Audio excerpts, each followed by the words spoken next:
Salve, salve, meu aluno querido, você que está sempre aqui no meu canal, recebendo as atualizações, sempre com muito vídeo, muito conteúdo. Hoje eu vim aqui para discutir um assunto que é polêmico, tá? Eu já gravei um podcast sobre isso que você pode acompanhar lá no meu canal de podcast pelo Spotify, Jamilcast, ou pelo seu player favorito de podcasts. Eu já havia falado sobre isso e eu resolvi gravar um vídeo hoje para falar sobre isso aqui. O assunto é preconceito linguístico. É um assunto que está, nos últimos tempos, tem ali aparecido na crista da onda, né? Tá meio famosinho esse assunto aí. Bem, o que é que eu vou explicar aqui o que é preconceito linguístico e o que não é. E onde estão os limites, tá, dessa história toda. Vamos começar pelo básico. Vou contar uma história para vocês.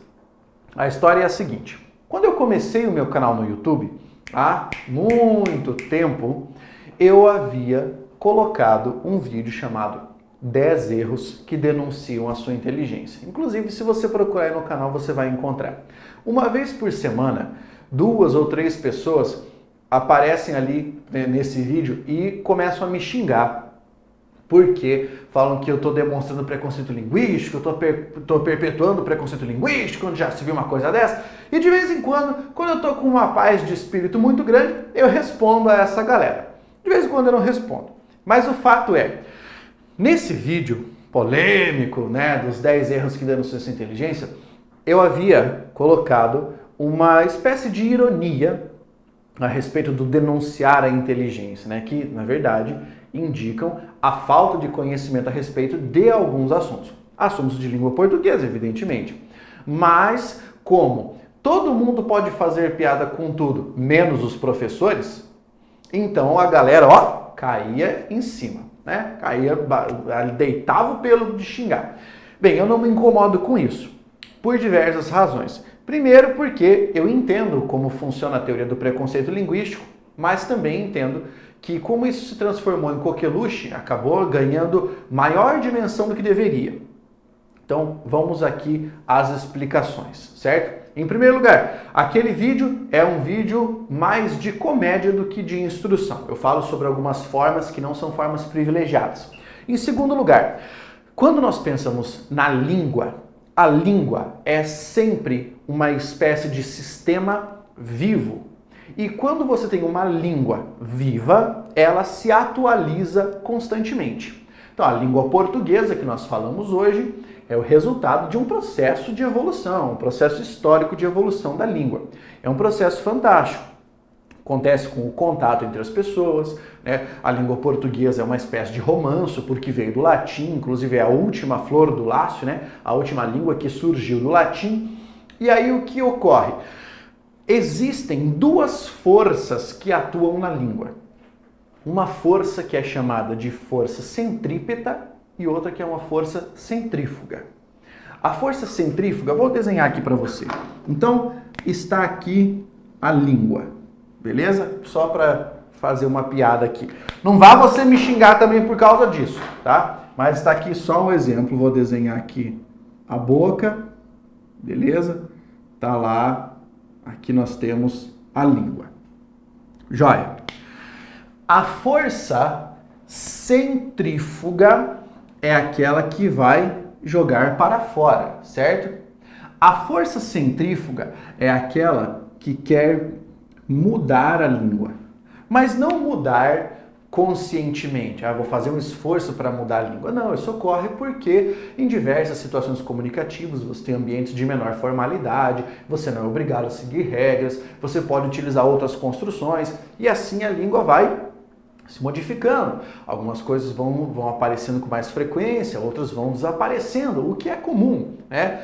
Pouquíssimas pessoas hoje falam chuchu beleza, né? As pessoas podem utilizar outras formas para exprimir. E existem também as forças centrípetas, ou seja, elas não querem mudar a língua, elas querem manter a língua, manter o sistema como está. E aí existem 2 visões importantes. Uma visão que é de língua diacrônica. O que significa isso? Por meio, né, da passagem do tempo. você avalia a transformação da língua. Isso é chamado de diacronia. E existe a sincronia, língua sincrônica, ou seja, como está a língua neste momento, certo? Beleza. Quem são os agentes das forças centrífugas da língua? As pessoas que falam cotidianamente, certo? A manifestação da língua na internet e diversos outros elementos. Quem são os agentes das forças centrípetas?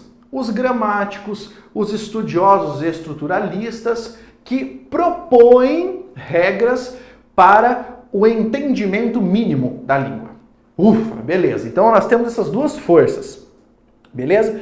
E com essas duas forças ali o tempo todo, a língua, por meio da passagem do tempo, vai se alterando, correto? Vai se alterando. Então aquilo que hoje é visto como um erro, em outro momento não foi.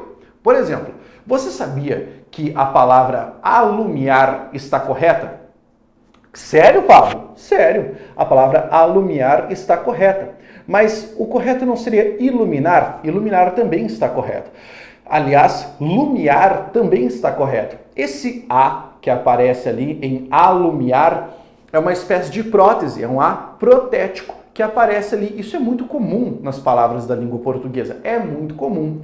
Agora, quando você ouve uma pessoa falando alumiar e você fala, meu Deus, olha só, essa pessoa falou alumiar, que burra essa pessoa, ela não sabe de nada. E você vai discriminar a pessoa por causa do registro linguístico que ela utilizou, você está tendo um conceito pré-concebido. Ou seja, você descaracteriza a pessoa, desprestigia a pessoa por causa de uma manifestação. Isso é preconceito linguístico. Mas entenda, não significa que tudo que as pessoas estiverem falando ou escrevendo, que tudo está certo, que não existe erro, que é uma loucura, certo? O problema não é a teoria do preconceito linguístico. O problema é o que se fez com essa teoria. Então isso acabou invadindo os cursos de letras e a galera que queria militar a respeito disso começou a falar, não, porque não existe mais erro e a gramática não serve para nada e a gramática é uma amarra, e muita gente fala besteira sobre isso. Esquecem que para a unidade linguística você precisa de um recorte de algo que espelha um ideal de língua. Toda vez que você estuda a língua, você estuda pelo ideal de expressão, não por necessariamente o real, porque o real você aprende na prática, o ideal é a teoria, é a abstração, é o que se chama gramática normativa. A gramática normativa estabelece as normas do que a gente entende como língua padrão. Aquilo que não é padrão é uma variante. Inclusive existe um erro de nomenclatura que teóricos, estudiosos escrevem isso, tá? Estudiosos falam assim, é a variante padrão. Cara, isso é uma besteira. Isso é uma besteira, porque se é padrão, não é variante. Variante é o que vai variar do padrão. Acontece que o padrão vai recebendo atualizações ao longo do tempo. Para você que não sabe, a língua portuguesa é a língua mais evoluída que existe, certo? Eu explicarei isso em outro vídeo. Mas para mostrar para você então, vamos lá. Qualquer pessoa que não teve contato, não teve instrução formal de língua, não teve a iniciação científica, que é a gramática, qualquer pessoa que não passou por isso está desobrigada, tá, de saber a manifestação sincrônica padrão da língua. Ou seja, pode falar ou escrever como quiser. Perfeito? Falar ou escrever como quiser. Qualquer pessoa que passou pela instrução formal, pela iniciação científica gramatical dentro da escola, qualquer pessoa que passou por isso, que teve essa oportunidade, não está desobrigada. Ela precisa reconhecer níveis de formalidade e adequar-se à linguagem daquele nível. Ou adequar-se à expressão, vamos pensar assim, na expressão linguística daquele nível. Não adianta você chegar com uma construção empolada e complexa num contexto em que as pessoas só utilizam informalidade. Assim como ninguém vai prestar atenção em você ou levar você a sério se você utilizar uma expressão extremamente informal num contexto de formalidade. Então, entenda isso que eu vou falar. A noção é de adequação linguística. O preconceito linguístico ocorre no momento em que a pessoa não compreende o contexto de adequação linguística. Então, o preconceito linguístico é muito mais um problema de contexto.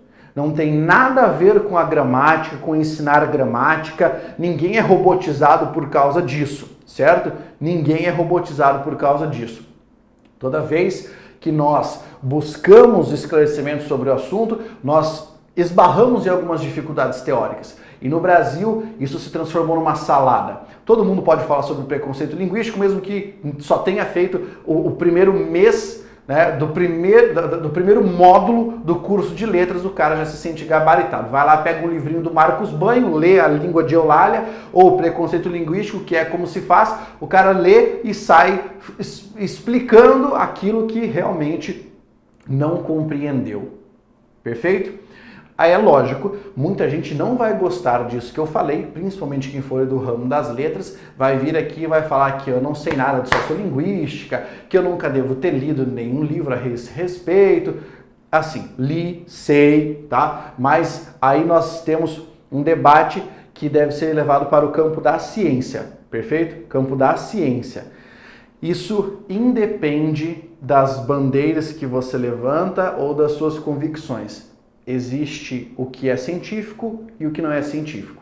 Beleza? Espero que você tenha curtido essa aula mais polêmica e elucidativa para algumas pessoas que sempre pediam para eu falar sobre preconceito linguístico, certo? Tá aqui para vocês. Um grande abraço. Venham conhecer o meu método, que é o método Jamilk, certo? E curtam aí, deixem o seu like, façam sua inscrição para vocês não perderem as atualizações. Um abraço, até a próxima. Força, guerreiro!